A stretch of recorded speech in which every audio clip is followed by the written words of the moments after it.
Hello.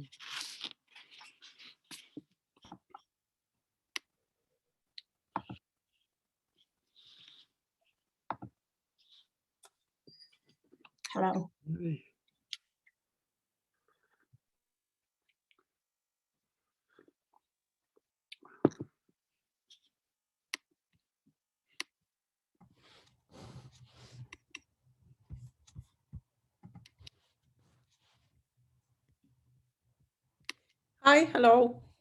Hi, Miriam. Hello. How are you doing? I'm fine. And you? I'm okay, thank you, yes.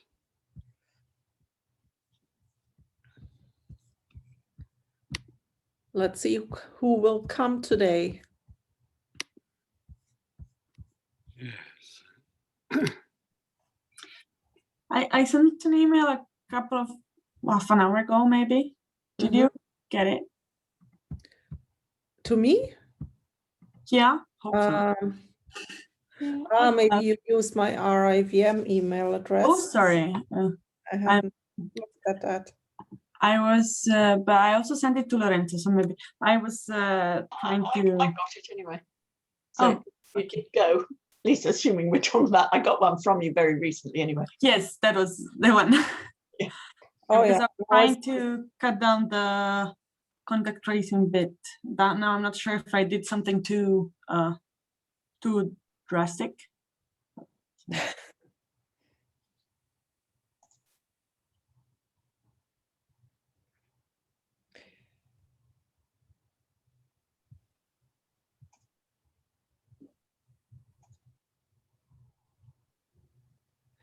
Oh, you can't edit this Google file? No, I can view it. So I was downloading it, and that's okay. But I couldn't access directly. Oh, why not? I mean, I thought I opened it to everybody. I can request edit access, so maybe I can do that, but I cannot edit right now. But I mean, it was not an issue right now. For everybody. Uh-huh.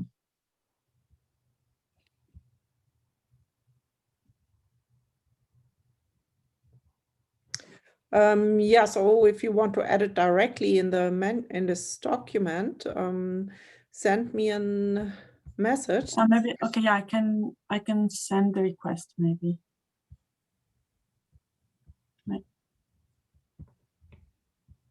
Yeah, I've tried now.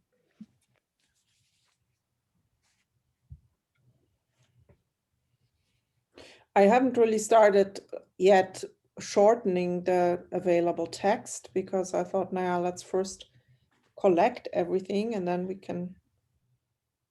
So yeah, so the main reason why I was cutting a bit is because right now we have the same paragraph in the two chapters. Okay. So somehow it had to be changed somehow. Yeah. So I was trying to think about how, like, yeah, Okay. what bit to put in. Which chapter is that? The other one? The modeling. Okay. So I'm happy to re-include some parts if we think it's useful. But yeah, the main reason was that right now we had the double paragraph that was identical in both. Okay. I mean, I do think that contact tracing is, of course, an important type of intervention. So we do have to say something about it. And mainly about, what are the challenges for modeling? It's effective as intervention. Right, that part I cut a bit. Lorenzo was also mentioning that maybe that's missing now. But. Yeah. And okay, it's of course difficult to completely pull it apart because, I mean, obviously in the modeling chapter, it's also relevant. Yeah, so I just kept the text that was there before, and I suggested the shorter version you sent around, Francesca. I feel like there are some challenges that are more modeling, and there are challenges that are more intervention. For example, so there are theoretical challenges in the contact tracing in how to kind of write a decent, simple model of contact tracing, but also in terms of interventions, one might say, but I don't necessarily need a theoretically solid Yeah, model of integration. I can use an individual-based simulation, right? And then the challenge is that it's computationally expensive to run, and often it depends on lots of parameters we know very little about. mm-hmm. So Yeah, no, yeah. I mean, I think the challenge is also that, yeah, it's not yet really clear how to include the actual contact network. Let's say tracing on a real contact network is not something that has been modeled a lot up to now. Usually it's like more branching process approaches. and I think part of it is what Francesca hinted at in the bit that she added, which is about the cost. If you try to calculate the cost of contact tracing, you need to include contacts that are not necessarily infections, right? You're isolating or quarantining people that are traced, even if they're not infected. Mm-hmm. And often the models, especially branching process models, they just have a branching process of infectives. Mm-hmm. So if you instead are able to kind of construct a network of contacts, then you are separating contacts from infections.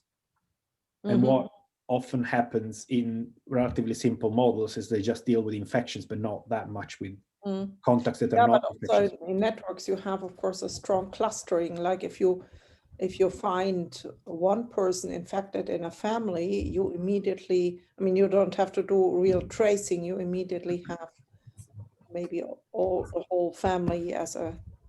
And I think Francesca pointed at that, right? Because no, actually I didn't, but I have the feeling that the clustering is quite well developed in the part that maybe Helena with Elise maybe. So I think the clustering is already mentioned quite much, and also the costs. I think some discussion on the costs is in the policy economic section. So I was just not sure what is. Yeah, don't worry too much now about overlap. Okay. I mean, we are going to eliminate that, but it's not the first priority, I would say. I mean, the first priority is. Okay. Then maybe I can try to add again a paragraph about more the modeling, trying not to overlap with the other chapter. It just I couldn't leave the same paragraph right now. But, yeah, sure. But maybe I can reintroduce that a little bit, and yeah, I mean, and then we cut later.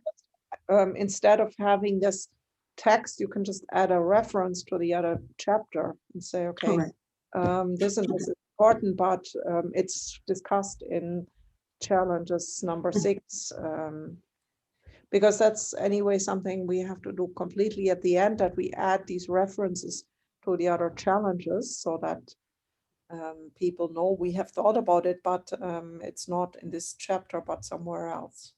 Even that is going to be difficult, because if you read all of the challenges, you start reading from challenge 1. Then when you do challenge 2, you can reference challenge 1, but you don't know in challenge 1 how to reference challenge 8. I mean, you can obviously, because you've been reading in and out all of the challenges, but whenever you do something sequentially, unfortunately, we can never do everything at the same time. Maybe there should be a kind of overall paper that shows the network of the challenges. Excellent. Good luck, Valerie and Dennis. Part of the overall introduction, probably. Yes. Yeah. I think that's actually quite a good plan. So I think that's something for you, Valerie and Dennis, to make a kind of challenge of challenges. Well, we certainly expect to say something about the structure of the set of papers and the overlaps and so on and so forth. But of course, as I was saying earlier in the other meeting, you can't guarantee that anybody will read the introduction. So, if it's not too long, I think people will read it. Sure. You always hope that you can get a lot of information from reading introductions or shorter text without having to read all the stuff that people have written. Indeed, yeah. But that sort of presupposes they start at the beginning of the issue rather than that, you know, they dive in from another reference. But anyway, we'll do our best. But yes, the comment you were making about the households, as far as I know, Liz, who has added the kind of behavior section, and Martin Files, who's a PhD of mine, they've worked on a contact tracing model that incorporates the household structure. It is a simulation model, yeah. It's a household based branching process. But it's exactly trying to capture this aspect here, and what they find in general is that the delays matter less, because the delays in tracing are obviously a big reason why the contact tracing becomes irrelevant after a while. And with COVID, this is particularly problematic because things move really fast and transmit a lot before symptoms. When you have a household structure, you kind of, by quarantining the entire household, you can get quite a lot ahead of the disease, of the infection, because you act at the level of households. But obviously then you have problems about uptake, adherence at the level of households and so on. So and it makes the quarantines more leaky, because there's individual based quarantine in the system we have in the UK, and that if you're a contact, you quarantine at home, but your household contacts do not, if you're an out of household contact of a case. And so there's an inherent leakiness with the household structure. Well, the lack of household contact tracing and the existing household structure. Sorry, Liz, you could also design like quarantines of whole households. Of course, people have to still get out and get some food and so on, but you could have a household based policy, which isn't quite what but then you quickly get very large numbers of people in quarantine. Sorry, Liz, you were just one further down the list. We were just discussing this. No, it's okay. I don't know how much, because we did talk about clustering.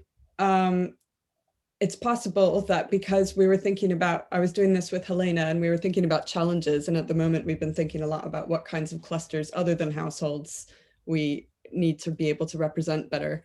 That I've overlooked households somewhat. So I'll look at it again and see if there's somewhere I should have mentioned households.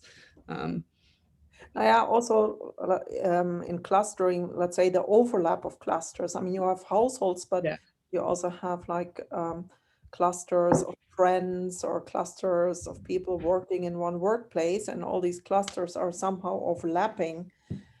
I don't know whether you mentioned that now, but that's, I think, an important challenge. Let's say that really goes to the level of networks that can't be represented anymore by some kind of meta population structure, or at least I wouldn't know how. I mean, if you only look at households, you can have something like meta population models where you have households as individuals, and you just look at what's the transmission between them. And you can do the same with whatever cities or schools, but once you get this overlapping of the different layers, then it really becomes difficult. And I don't know whether there are any mathematical approaches of how to deal with that. I worked in the past with households and workplaces. And you can do a branching process as long as you're not assuming that there are loops in that network. So if you say, for example, two people that work in the same household, they live in the same household, work in the same place, that's already a loop in there. Okay, Or like having, I don't know, two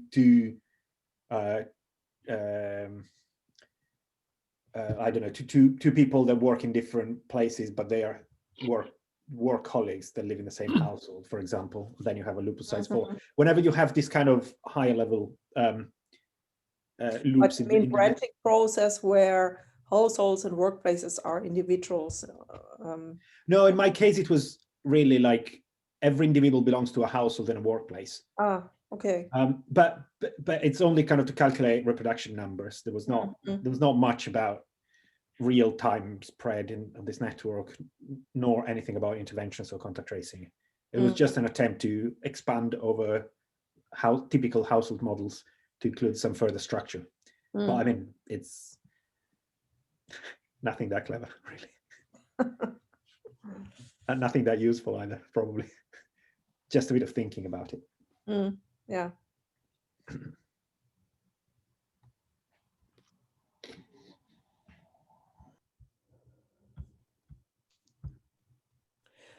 Yeah, so for the contact tracing, this clustering also adds, let's say, yeah, it maybe increases effectiveness to some extent, but it also maybe decreases effectiveness because it, let's say, it leads to the same individuals via different paths.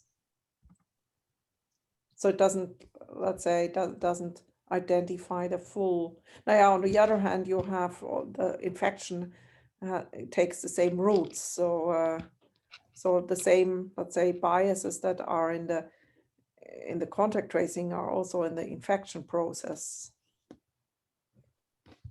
It certainly irritates traced people a lot because I get lots of phone calls about stuff. Yeah. because multiple people.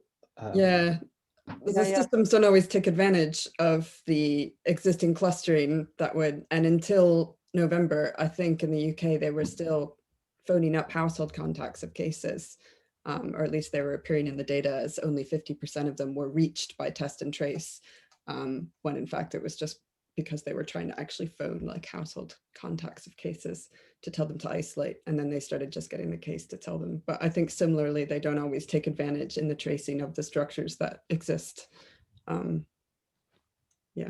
Certainly a practical challenge is to link back the traced contacts, the new trace contacts to to contacts that you've already traced before, right? Exactly to avoid calling the same person 20 times. Because many people ended up online saying, on the news saying, I just can't stand this anymore. I've received 35 calls this morning telling me that I've been in contact with somebody. And but I mean, there was recently this paper in Nature Physics about the backward tracing, and they suggested that actually these people that appear a lot as possible contacts in the tracing process are the ones who might be also super spreaders, because they are the people who have a lot of contacts. So the probability is high that they actually appear in many people's contact lists. And you could take advantage of that to make the tracing actually more effective by identifying these people as super spreaders. Yeah, so the backward tracing, I think it's mentioned somewhere. Am I wrong? Am I ever dreamt of it, Liz? It's probably mentioned somewhere that the backwards tracing is. I don't know if we did, just because I wasn't sure when to talk about, when we're talking about behavior, what falls under that and behavior and contact tracing, but we should mention it somewhere. Yeah. Well, I subdivided this section 5 into the part that you wrote, Liz, that's now called heterogeneity of populations and contact networks, and then a part that's called contact tracing,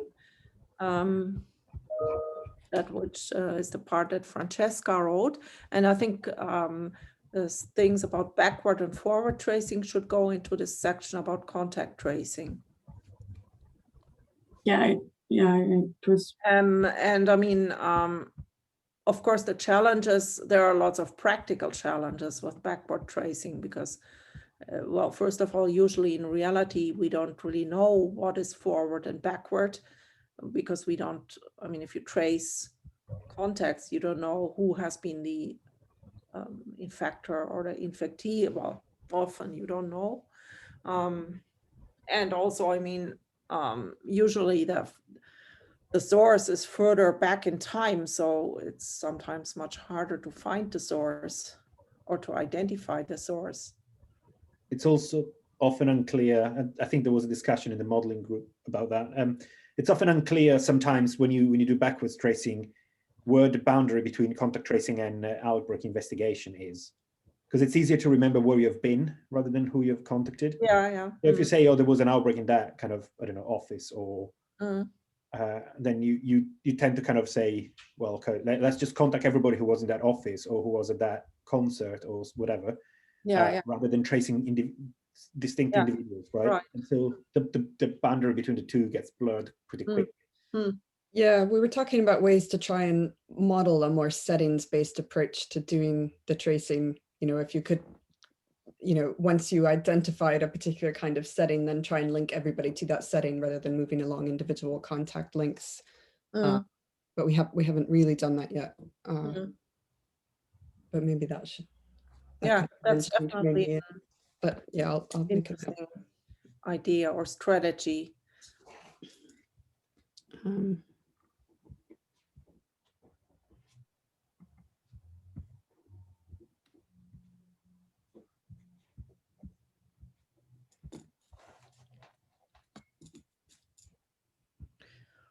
And maybe we can also mention somehow contact tracing apps, and let's say there are also challenges in modeling this app use, because you basically then need to trace somebody via an app. You need to have that the index case and the contacts both are using this app, and so that generates another, let's say, layer of correlation between index cases and their contacts, which makes it more difficult to actually assess the effectiveness of such a tracing. Oh, yeah, I see that there is something in the text now in this newly appearing. So as we speak, the text is being edited. Which document are you looking at, Miriam? At I was looking at the Google Doc. Is that not? Yeah. Oh, okay. Chapter 4. Yeah. Okay. Yeah.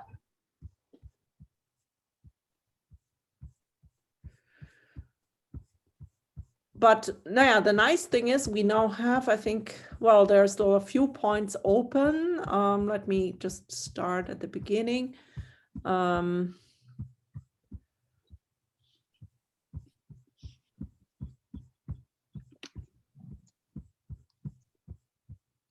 So there's still in section 3, challenge 1 about the framework for modeling biological characteristics to assess interventions.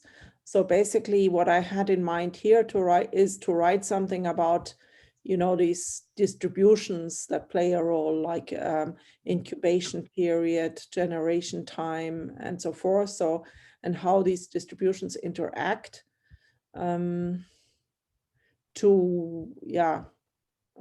how they, let's say, determine the possible effectiveness of interventions. I think I will try to add some text there if nobody else volunteers right now. Then, let's see, we have a lot of text in this section. We have something on vaccination, and I also wrote something now on treatment.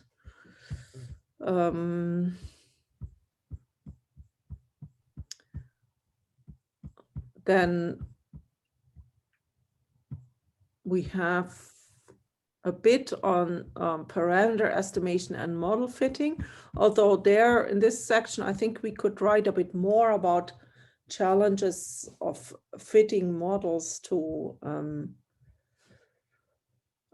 data. On the other hand, this is probably also something that is written about in more detail in other chapters. Let's say more the technical details are probably discussed in these chapters on model fitting and modeling. So maybe we also don't need to go into too much detail here. Certainly put some references into the other papers.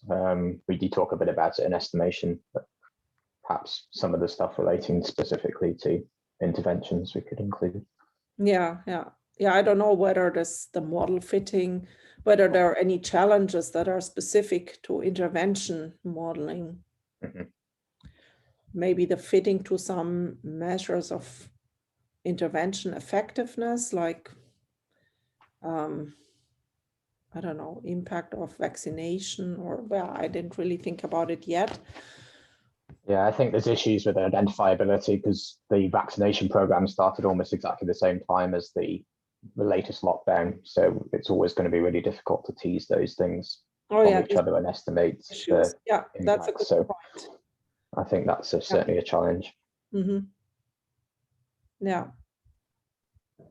Can I ask a couple of other questions? So the first one is it visible at the end of the contact tracing session, the short alternative version they put in? Yeah, it's visible. Yeah. Francesca asked me, and she said she couldn't see anything. The other thing is just extra thoughts that I had in moments of, I don't know, when I was on drugs, I think, or something. One is about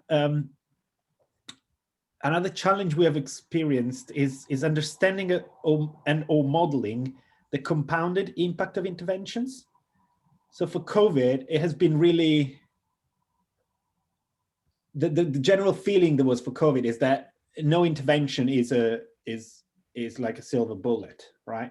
Mm-hmm. You could maybe the lockdown, yes, but apart from a lockdown, you have the contact tracing that does some bits, you have school closure does another bits.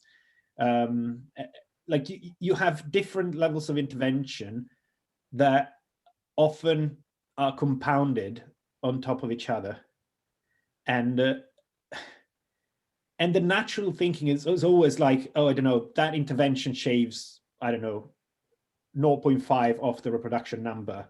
Mm. You tend to think this way, right? You tend to think every intervention has a little bit of a budget. Yeah. It's rarely like that, right? It's never additive. No. And some interventions, very good point. Maybe do very little in addition of other interventions that are already there in place. Yeah. Mm. So, for example, if everybody's in a lockdown, then contact tracing probably only acts on the essential workers that are the only ones that are out. But maybe the essential workers are also the ones that are already immune because they've already been infected in the previous wave, for example. Yeah. I'm simplifying a little bit, but that's the idea. Like when you have multiple interventions together, understanding what impact they have would probably require a model that includes multiple interventions at the same time rather than have a single model for a single intervention. Yeah, absolutely. So that was a thought. Yeah, very good. Did you put it somewhere? I know at the moment is definitely should write something about that. There are actually also, let's say, I know that in the context of HIV, there are papers that have looked at this, at the synergy between different interventions when they are applied at the same time. Do you want me to write somewhere, Ben or Daniel, or are you? Yeah, I mean, I've made a note so I can do it, but I appreciate it's your suggestion. So where should this be in the paper? I mean, it depends whether it's not really parameter estimation necessarily. I guess it's more, is it the MPI section maybe? Let's see, where does it? I mean, I can put a bullet point list somewhere, but then we can take task from there if people think it's worth mentioning it. But I think it's worth it. It's I mean, maybe section 5 in modeling non-pharmaceutical interventions, because it's more constructing the models possibly than directly in parameter estimation. I mean, there's challenges then, knock-on effects for parameter estimation in those sorts of models, but I guess you've got to build a model first before you can do the estimation. Or we should add it to section 3 and rename this section into challenges for the theoretical framework for understanding transmission and intervention impact, because it's quite a general type of challenge, not related to specific interventions. So that was one thought. The other, another thought, I'm not sure whether that really fits anywhere. It's probably a data or estimation thing. But one thing I've learned during this pandemic is that some data is collected to control. For example, you test people to tell them to stay home, and to do test and trace, for example. And you obviously, like, if you have a limited number of tests, you just go and kind of do the testing wherever there is an outbreak happening, and so you don't really put them, you don't keep them uniformly. And other data instead is a survey data. It's really there to estimate parameters. For example, the ONS data or the REACT study in the UK are really specifically set up to estimate things. They are not in any way driven by how the epidemic is going. And I don't know whether that mentioning that might be helpful, and I don't know where, it's probably the wrong paper. But basically this distinction between survey data and control data. I sort of think of that as surveillance versus like routine data collection. Yeah. I think there's some discussion of that in chapter 8 on the data page. I think we've had similar discussions with Nigel about that, but it might be worth checking to make sure it's definitely gone in, but we have had some similar discussions on that paper.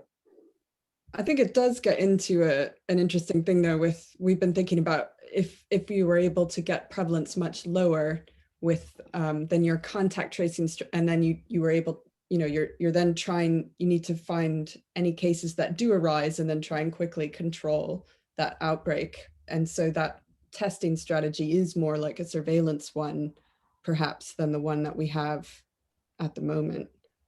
So you maybe want to think about it differently, but. Then I wrote something about communicate to policymakers, but there's a paper on that, right, Valerie and Dennis? Well, there's a policy paper, yes, and part of that includes communication between models and policymakers and so on and so forth. Yeah. But communication as an issue tends to come up all over the place. I think in quite a lot of the papers, it's yet another of those things that people keep coming back to. Yeah, I think the experience, what I was hinting at is that often the policy questions are not easy to answer scientifically, either because you don't have the right data or because you just can't really model them. People are like, should we ask groups to form bubbles of 3 for a week, or is better to form bubbles of 2 but allow them to change every 3 days? And you're like, how am I supposed to answer that? And often the choices are based on no science at all, because they just follow a political agenda or a political decision that needs to be made at some point, and there is no time to do any modeling. Or sometimes, like, if you want really to be ranting about things, so sometimes the policy is driven by the media that kind of pokes the politicians about something, and politicians are like, oh, I need to do this instead, and blah blah blah. But that's more like policy stuff. And instead, could just add, sorry, adding to what Valerie said, I mean, when she says that the policy paper's got a section on communications, you can see that for yourself very easily. It's in the Dropbox.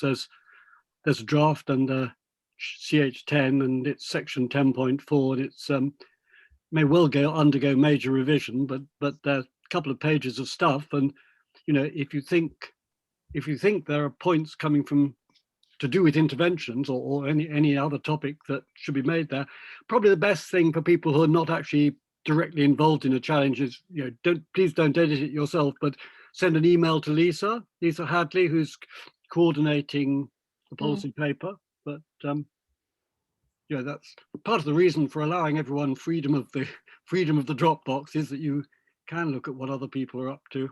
Yep. Okay.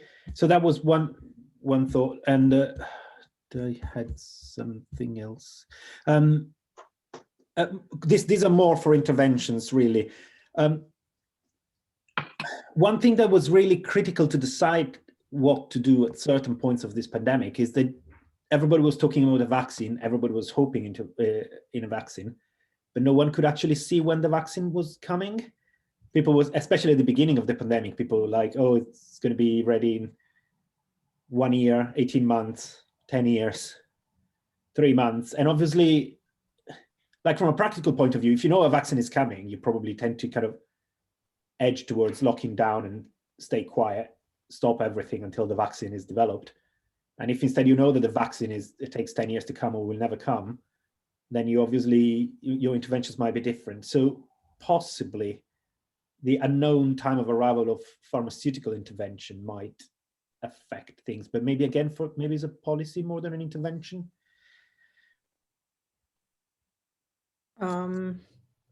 Maybe that could be something for the discussion. Could be.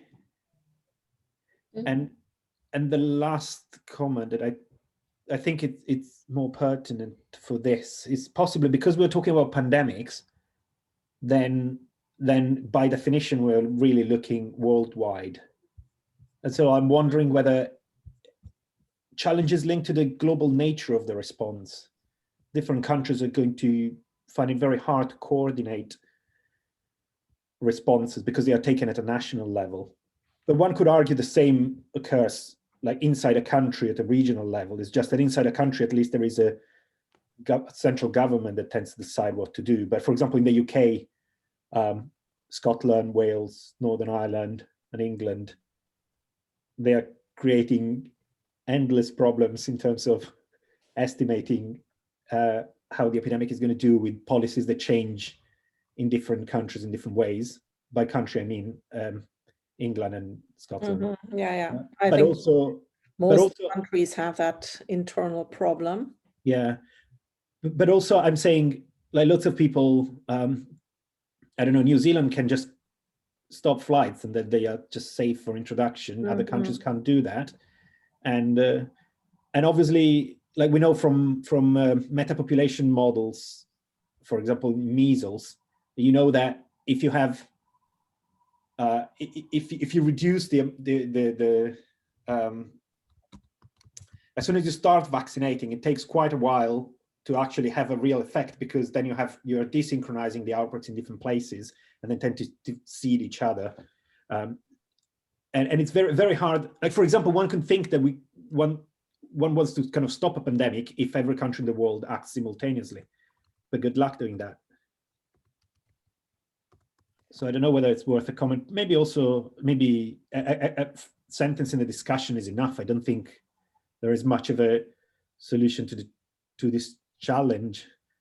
I mean, in terms of modeling, you just have to define on which scale you are considering the model. But of course, in terms of intervention effectiveness, this is a big issue, because I mean, you see it now in Europe. Every country has its own policy, lockdowns, whatever. Nobody knows anymore really what's going on where. Mm-hmm. And we don't care at all about what's going on in Africa.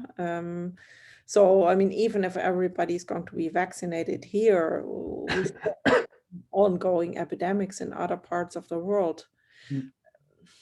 So there is some discussion of that in section 6, Lorenzo. I think paragraph 4.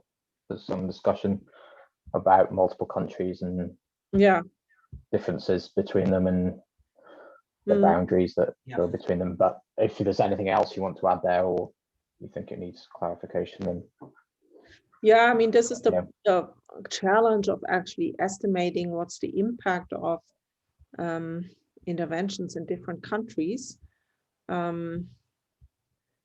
So I'm thinking now, there was this paper by Braune and colleagues in Science. I don't know if you saw that, where they try to based on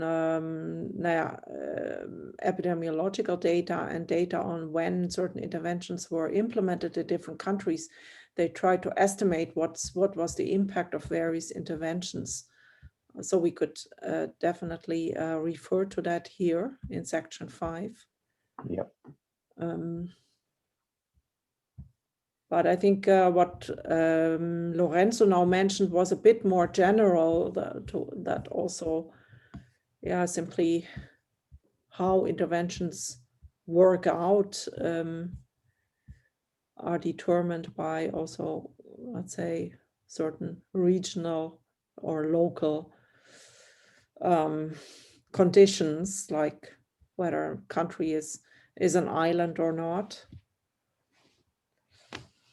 So I think the extreme example of this in my mind is that lots of people on Twitter or in the media are like, oh, we should aim for zero COVID. And you're like, first of all, you can't do that unless you're in a country like New Zealand or Australia, where you can really stop introductions. But also, once you've stopped introductions for a year in your country and the rest of the world has gone endemic, what are you going to do, really? Yeah. Will you stay from the rest of the world forever? You have to keep shut off from the rest of the world in all eternity. Exactly. So that's the kind of the extreme example of how, like, short-term plans that are optimal for you might not be optimal for you in the long run, or might not be optimal worldwide.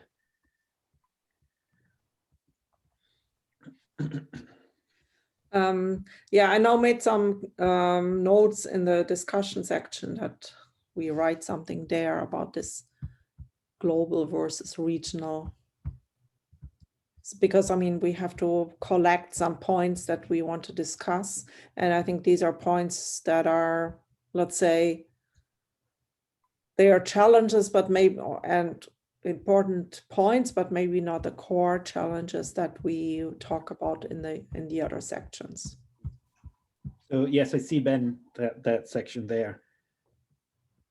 It's a good point. You also mentioned global interventions.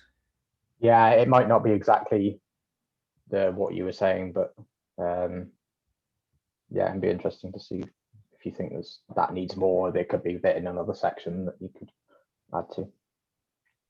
Okay. I can, yeah. Sorry. No, go ahead. I was just going to say, I was just noticing, looking at what you've put in the discussion at the moment, and as I mentioned of Denmark, and it made me think it would be really good to have examples from outside the UK. I mean, in general with these papers, because most of us are based in the UK, but I mean, obviously we want to have examples from other potential pandemics, not just focus on COVID, but also be really good where the examples are a bit more geographically varied than just UK. Yeah, if that occurs to anybody. Yeah. And then I added an extra challenge, but it's not interventions, it's the publication challenge. How to share data, modeling and results. This is probably a data thing. But, I think that's more something for the data challenge chapter. Yeah. But I'm sure lots of other people have experienced too, but publication has been really disrupted by this COVID thing. There are lots of preprints, too many preprints, not enough published paper. Everything takes ages, and it's just very difficult. Yeah. Okay, but I mean, that was already before. I think, yes. Okay, it has become more pressing maybe because now everything has to go fast. But I mean, even before that, before COVID, it took always ages to get something published. Yeah. No, you're right.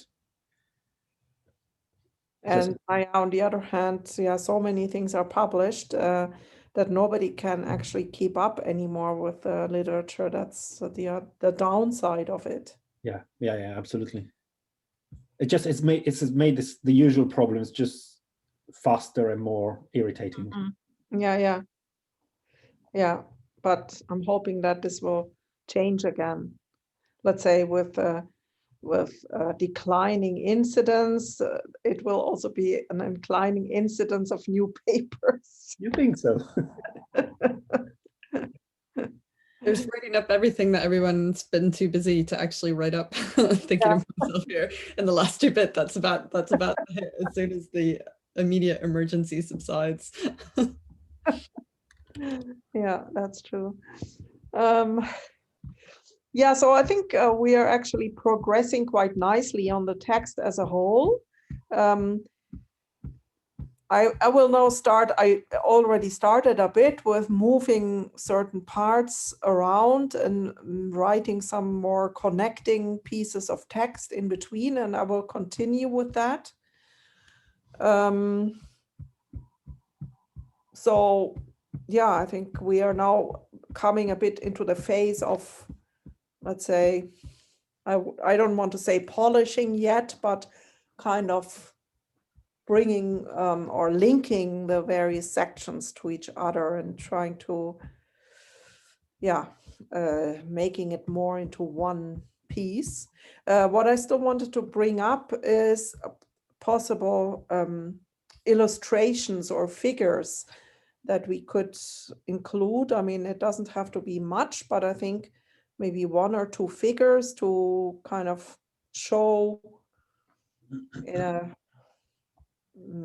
I don't know, sort of diagram way, the topics that we are addressing. That would be very good. Or at least I always like it in a paper if there's also something to look at that quickly shows me what is this about and what are the main topics. I don't know if any of you are good in artwork, but yeah, I just wanted to throw it out and say, think about it. If you have a good idea for certain nice diagrams, that would be an asset. Yes, that sounds a good idea. I don't think I can do it myself, but I think it sounds good. Yeah, it also forces you to kind of think about what are the, let's say, core parts of the paper, how are they related to each other, and so on. I don't have anything specific in mind now. I didn't really think deeply about it yet, but I know that, yeah, sometimes you have these Venn diagrams that show how different, let's say, topics are overlapping, or some papers have these kind of more flow diagrams or network type graphs. I mean, all this would be a possibility to show how the different topics that we are addressing are maybe interrelated. I think we'd end up with a completely connected graph, which might Yeah, not be okay. helpful. That's true. So maybe network doesn't make too much sense. I mean, I think, sorry, that was flippant. I think that would be good, but you know, there are so many interconnections. Yeah. Okay, Careful. but I mean, we could also name these interconnections, you know. Yeah. For example, Robin had in this paper on the key points for modeling exit strategy, he made this graph where he showed a bit how these different arguments in the paper or topics are related to each other. Maybe I can open it for a moment. I actually quite liked that. Let's see if I can find it quickly. I thought that figure was a bit too much as for me. Too much? What do you mean too much? In which sense? Yeah, I was looking that it was appearing in the introduction, but it's, I don't know. I specifically the figure, I don't, probably I'm criticizing, but I think it was a bit too complex. Let me open again. Okay. But it doesn't mean that there shouldn't be. Yeah, okay. It's just an idea. I mean, it can be, ouch. Let's see whether I can share it.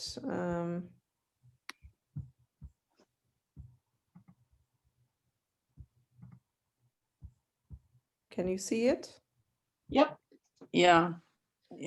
So Also, basically this is just it just shows in one view what is basically the content of the paper. Mm. And yeah, it doesn't have to be the same as this, but yeah, somehow showing how the various topics are related to each other. I think that could be a good addition.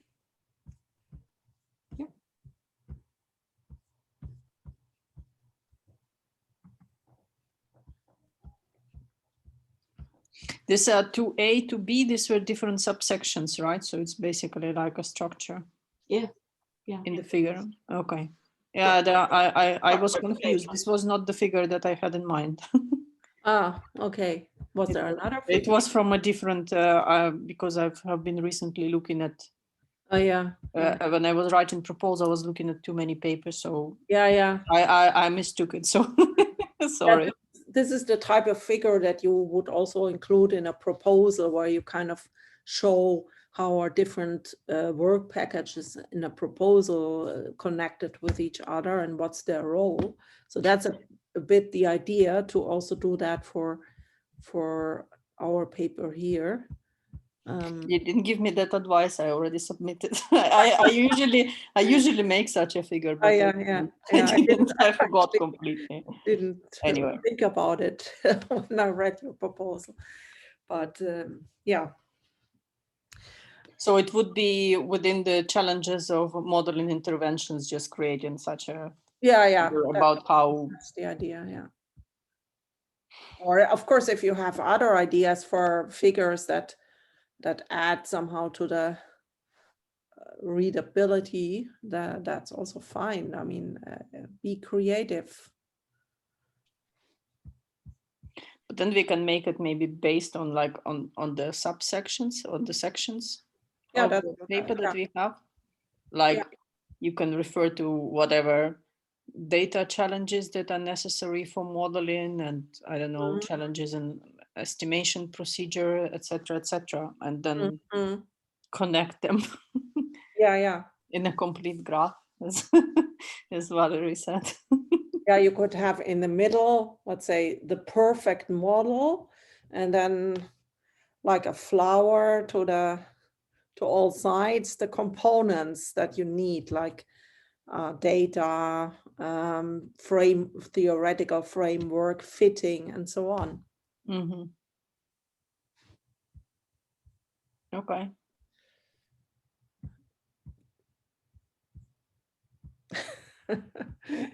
You don't really sound convinced.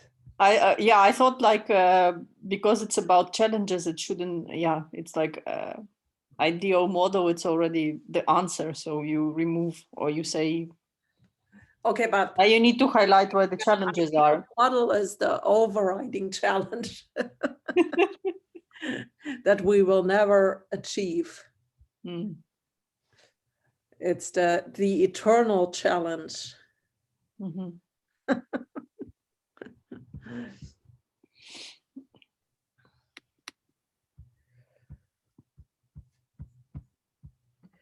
Okay.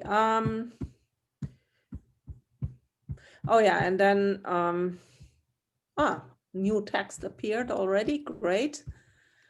I think we will just have these sessions and everybody works on the manuscript during the session. Then we don't even need to talk about anything. We just work on it. It's like at times it was like Daniel is particularly quiet, but that's because Daniel is just writing everything everywhere. Sorry.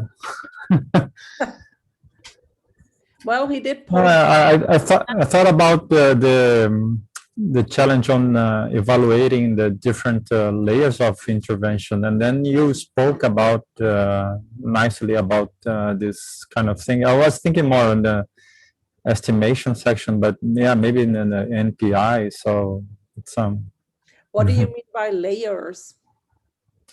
Well, when you have multiple different interventions, the school closures, and then limiting on public transportation, contact tracing we were discussing before, then you have all of these combined, and then how do you evaluate the impact of all of these interventions? Yeah. Okay, so that's And yeah, and I also thought about the lack of coordination of interventions. This is something that is particularly going on here in Brazil, but maybe this is more like a policy issue. And it's not. I'm not sure if I would put this in modeling. It's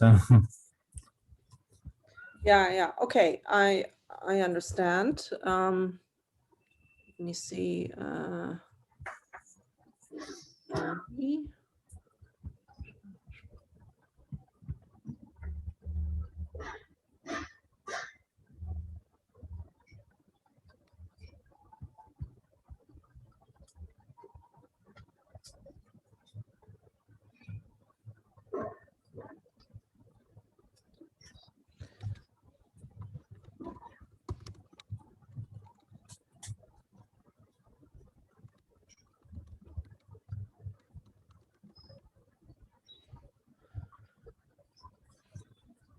Okay, what do you all think about how this is going with this document? Is it okay to work on like this? I think it works quite well, actually. just a practical question. Is it's a now it's single document, and you download the document and then you upload to the Dropbox or to edit on the same time?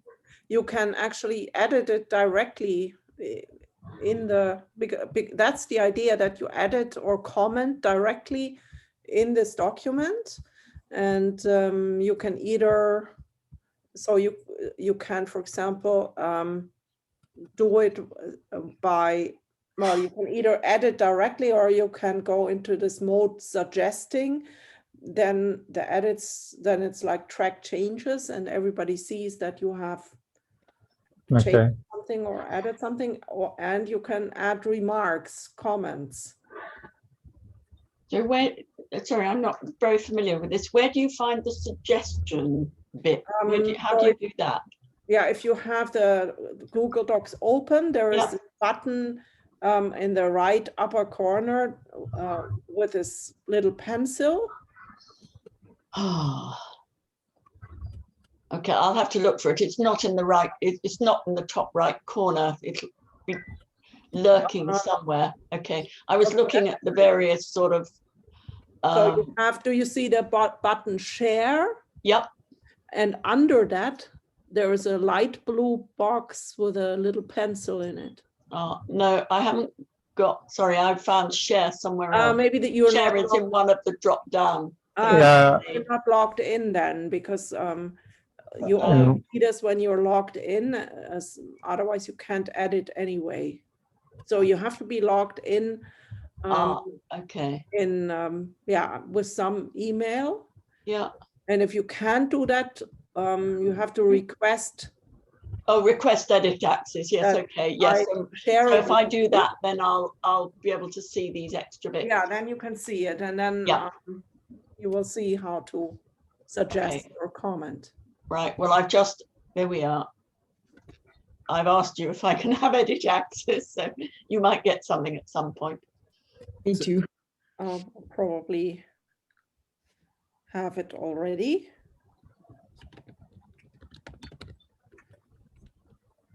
And then Valerie, and then editing, you just write text normally, and suggesting, you write with track changes.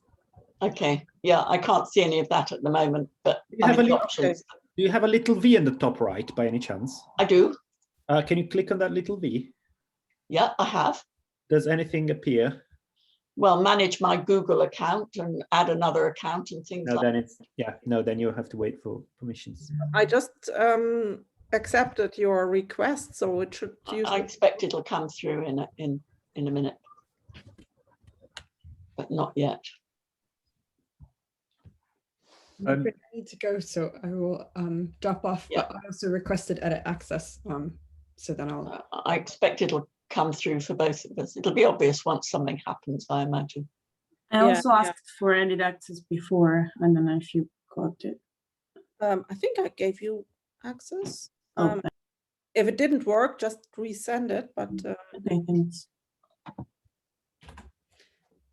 Thank you. see next week, I think. I'm sorry, I have to go. I also need to dash. Okay. Have a good weekend. Thank you, you too. Bye. bye. Bye-bye.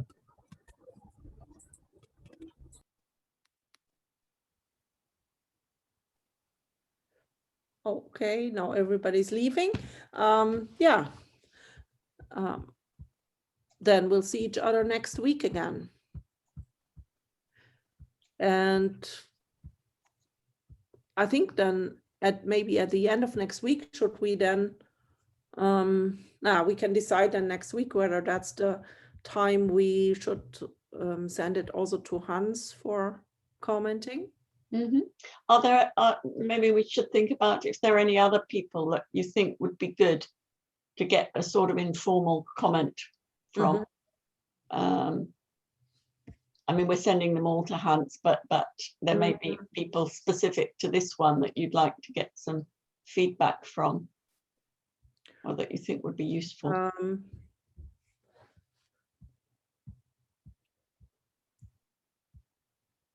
Yeah, I don't really have anybody in mind immediately, but I can think about it. It would be worth thinking about, because Yeah. it would be a good opportunity to get, you know, 1 or 2 extra overviews before.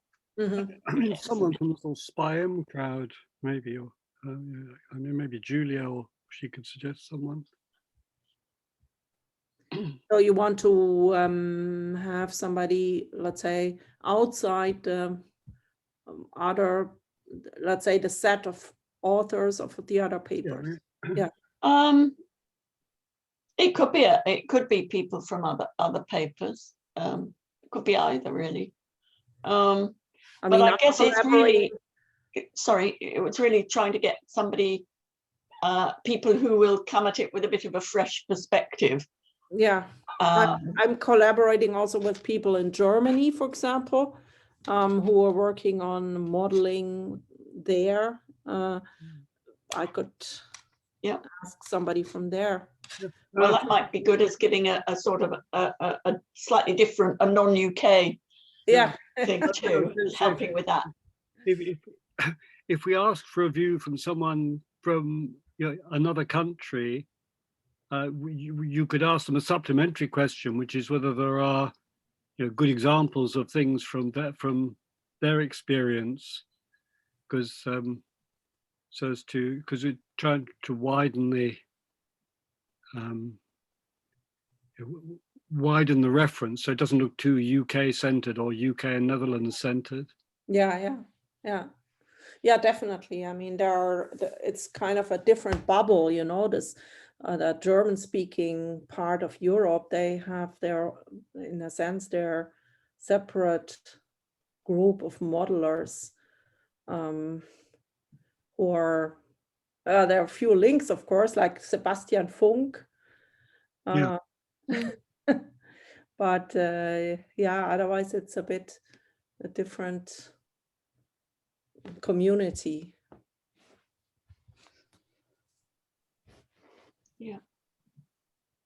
Yeah, so that's definitely a good idea. I'll think about it a bit until next week.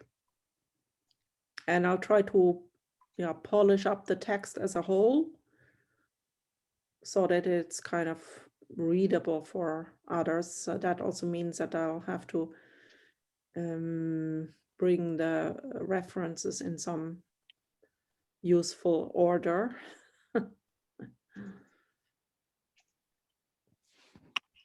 Yeah, I haven't, nothing has changed really with request to edit access, and I've just sort of refreshed it in the hope that it might.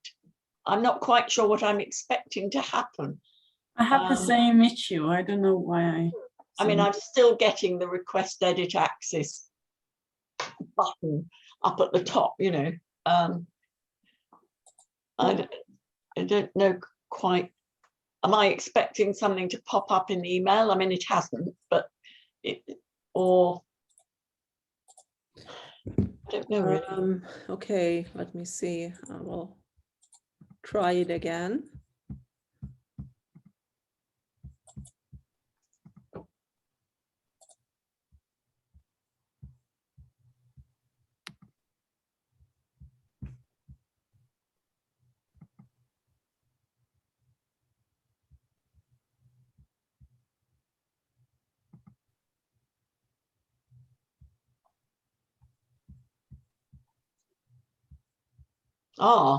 Did something happen? Well, two things appear to have happened. One is that I've got an email from you inviting me to edit the document. Okay. And also the view of the document in the browser, the request edit axis that was blue has now been grayed out. So obviously I think I can presumably have that access now. Okay. But what about Francesca, does that work for you? Yeah. Let's see. Not yet. But I still have the request edit access visible. Yeah, I see that apparently it doesn't work well with my mobile phone, but I have to do it in the browser. So now it should have worked, Francesca, also for you. I think so. Something has happened.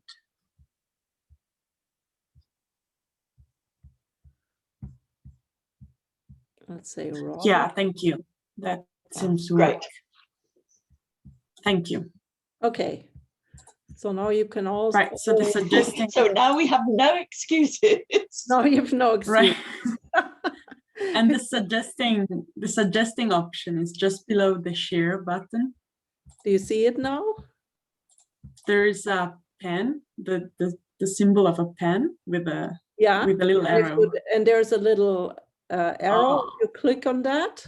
No, I Then can't you see get that yet. other. So then you have suggesting and Do I have to click on the share to get this? I don't. No, it's just below no, below. not on the share. You just click on that. There's a little button on the right side of the pen. Maybe I can share, or I haven't someone got the can pen share. at the moment. Should I share what I see? Why not? I don't. Sorry, I'm sorry. This is holding everybody up, and it's very boring. I can't see it. I can't see a pen. So it should be here. Can you see my screen? Yes. Right. It should be here. Oh, you've got a This whole. little- Hang on a minute. You've got a whole toolbar that I don't have. Maybe then you have to. So I've got to look for that toolbar. Yeah. So somehow maybe under I'll put it view you on. can click on. Yeah, Right there must here. be something. Hang on, let me exit full screen so that I can have a look.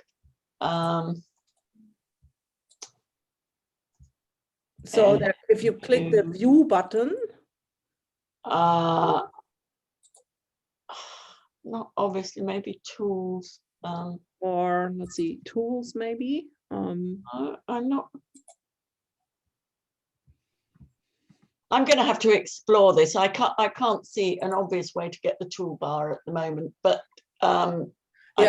if all else fails, I'll do help or something. And I mean, it must be.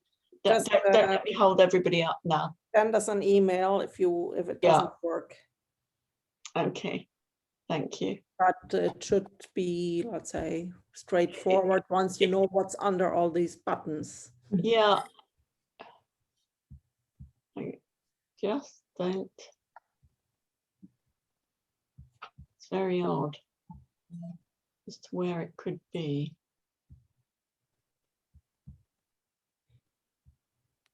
I mean, I can make it disappear. Oh no, that's something different. Oh, don't lose it. If you've So got one it, thing- you might never get it back.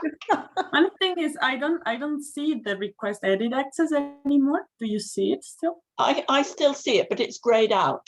Whereas you- before did it was you- blue. Did you try to reload the page?